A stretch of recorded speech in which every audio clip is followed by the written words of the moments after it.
Welcome to Pilates Teacher's Manual, your guide to becoming a great Pilates teacher. I'm Olivia, and I'll be your host. Join the conversation and the Pilates community on Instagram at Pilates Teacher's Manual, and visit buymeacoffee.com/Olivia Podcasts to support the show. Today's chapter starts now.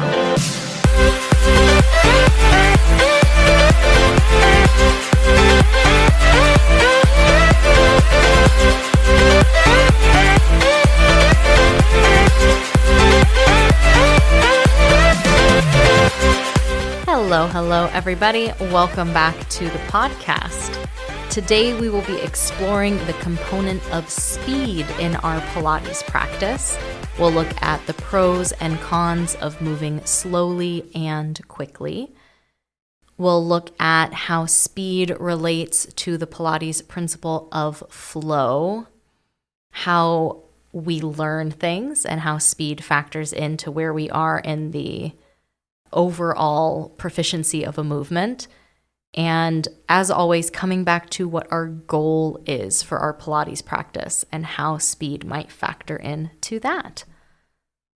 So what is speed? Speed is the rate at which we are moving, how quickly or slowly we are doing something. And every exercise in Pilates has a speed component, kind of an internal tempo to it. If there wasn't a speed component in the exercise, we would be still, and Pilates is a movement practice, so we are going to be moving at some rate, and that is our speed.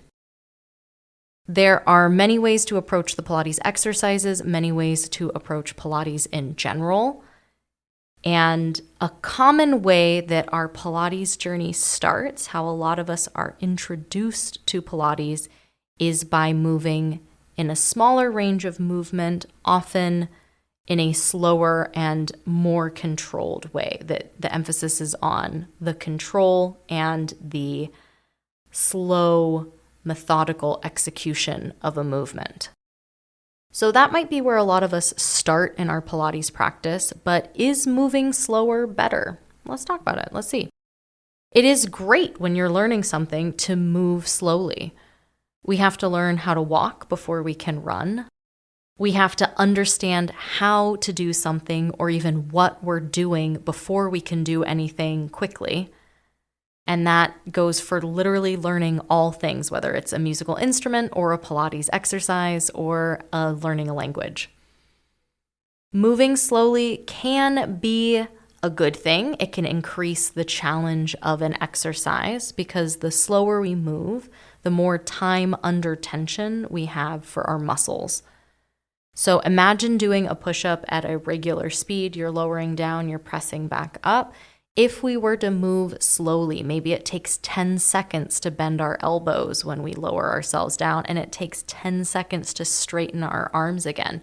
That's obviously more time under tension for the muscles involved in that movement.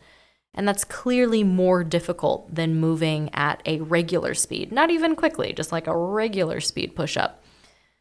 And because it's more difficult to do them slowly, it doesn't mean that we should only do them slowly or that we should only do them quickly. It's just this is what happens when we move slower. We're under tension for longer. As I mentioned, slow is great when you're learning something or when you're changing the choreography slightly in a way that's adding challenge. You want to go slowly so that you can figure it out. Like, what are we going to do here? How are we going to do this before you add in an increase in speed? So a lot of us start moving slowly when we do Pilates. Do we want to move slowly when we do Pilates forever? If we move very slowly, we're actually hindering our ability to embody the Pilates principle of flow. Part of flow, this graceful, coordinated effort of our body to execute a piece of choreography, is being able to execute that choreography smoothly. And things get smooth when you pick up a little bit of speed. It doesn't have to be super fast, but we start putting things together. It's not little baby steps or little stop and starts. It's about the continuous movement and that controlled, graceful execution of that movement.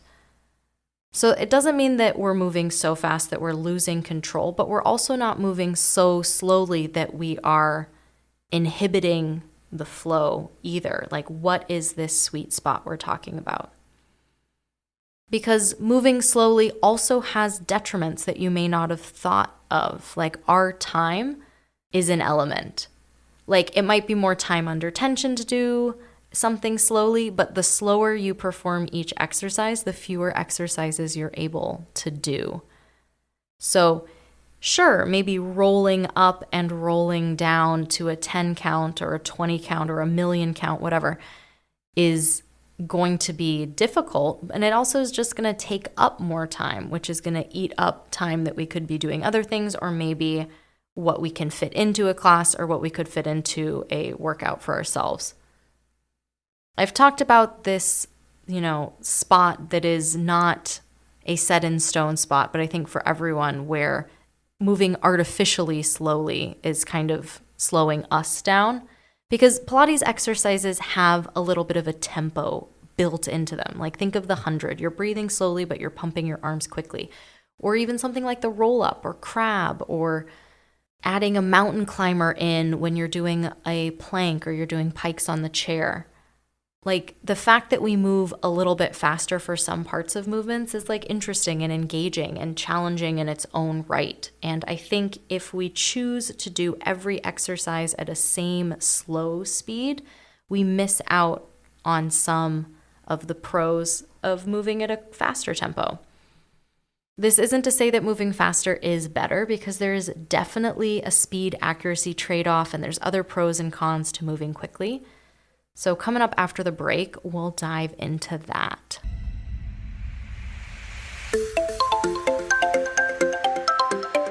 Hi there.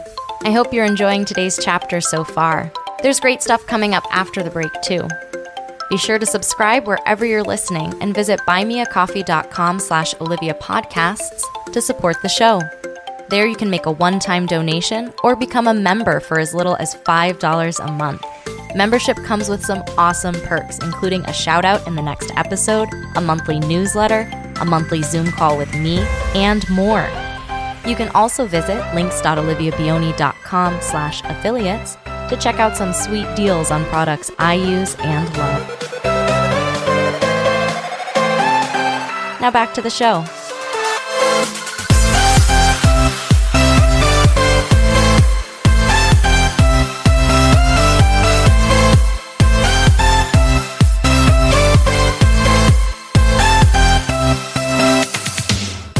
As always, a caveat.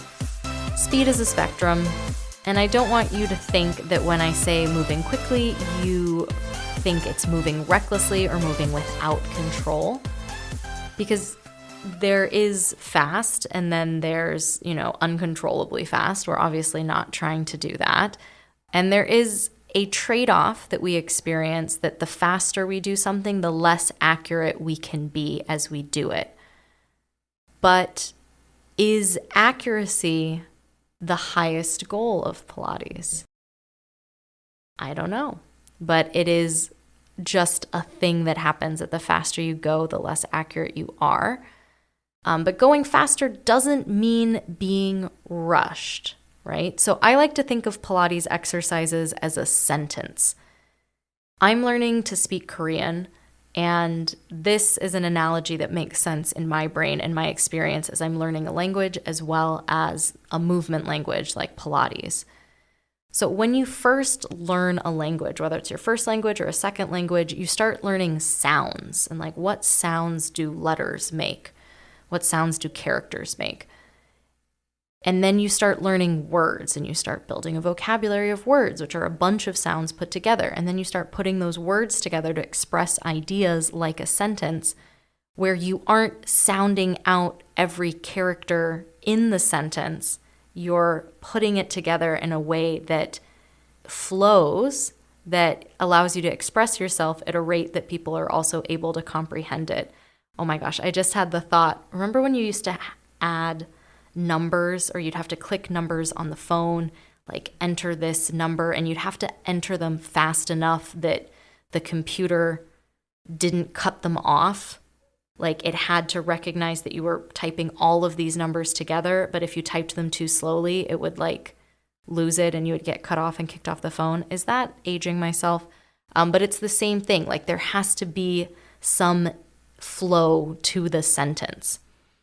And a complex Pilates exercise is just like that. You can't pause in the middle of it. You have to move through it, like you have to put all of it together. So something like back rowing, where there's multiple steps, or front splits, or coordination on the reformer, or control balance, or crab, or boomerang on the mat, teaser, wherever you're doing teaser. Like there's so much that has to happen nearly simultaneously to make that exercise happen. You can't just do little pieces of it. It has to happen together or it doesn't happen at all.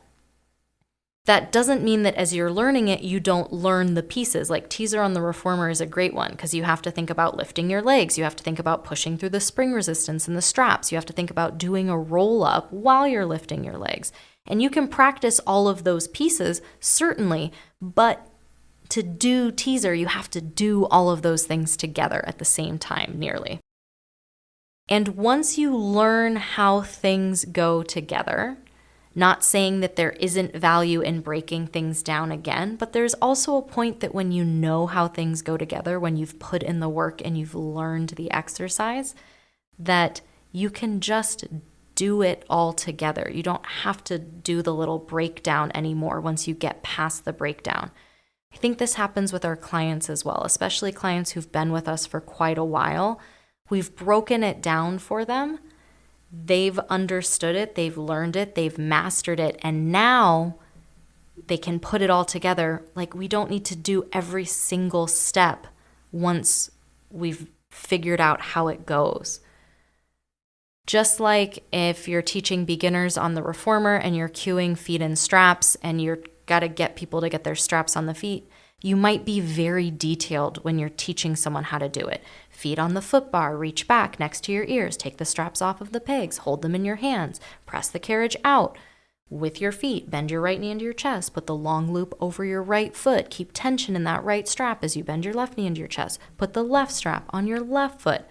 Like you would break it down into very, very specific directions.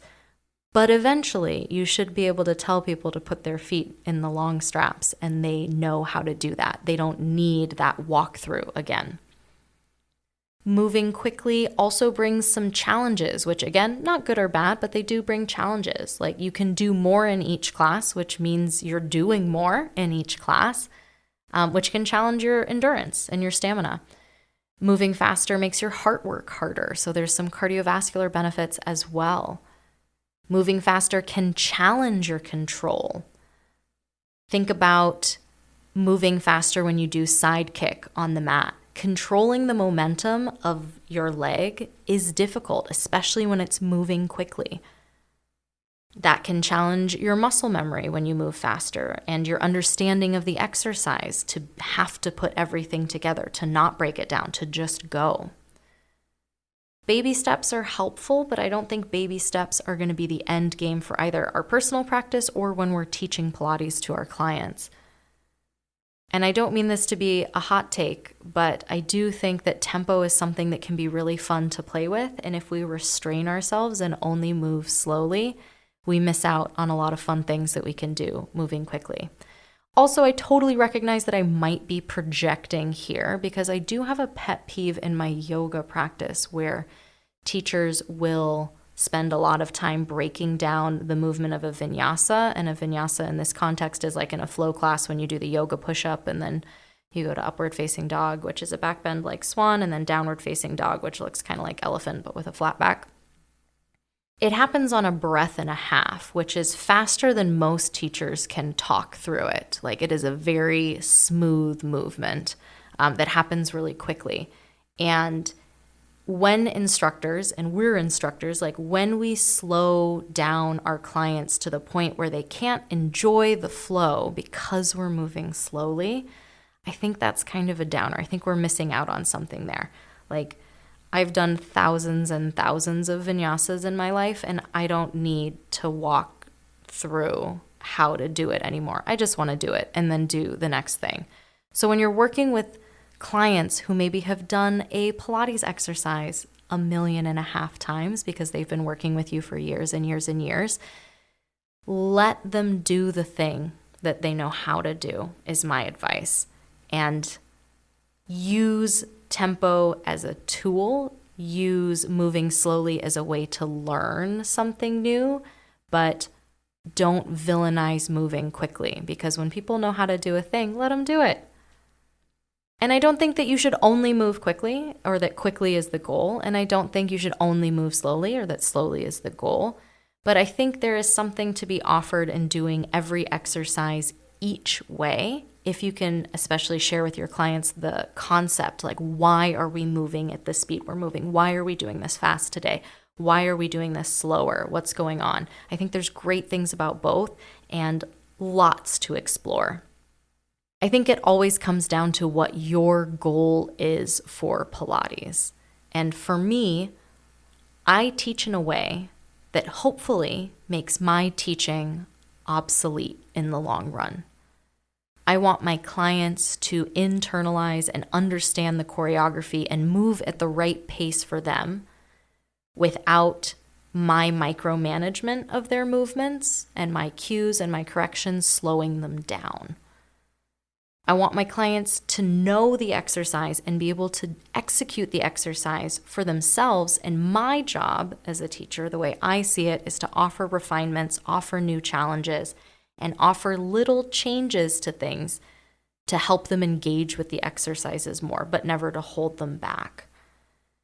I want to talk less over time. So when I'm teaching my clients, I want them to know more and kind of fill in blanks for themselves, not because I'm being mysterious, but just because they know, and give my clients more autonomy to make those choices for themselves. This happens a lot in a private training context when you're doing one-on-one sessions with clients. In group classes, if you're teaching a beginner class, like, there isn't really an evolution. Like, they would just take a more advanced class where you would cue slightly differently. But I think for the clients I work with one-on-one, this is a goal that I have for them. And that might be also why I approach speed and flow in Pilates the way I do. Speed is an interesting variable that we can play with in exercises, whether it's super slow molasses hundreds, or whether it's the fastest teaser, like a V-up style teaser that we want to do. And I think it's something that, especially the more you teach, something you can really play with to keep Pilates interesting for yourself. So whether you choose to move slowly or quickly, there's always something to gain. Huge thank you to all my supporters on Buy Me a Coffee. Thank you so much for supporting this project and these podcasts. I look forward to our September coffee chats. Have a great couple weeks, and I'll talk to you again soon.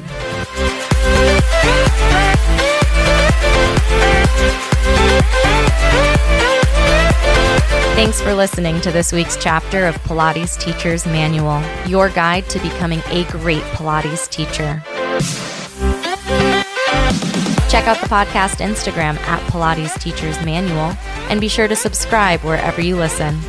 For more Pilates goodness, check out my other podcast, Pilates Student's Manual, available everywhere you listen to podcasts. The adventure continues. Until next time.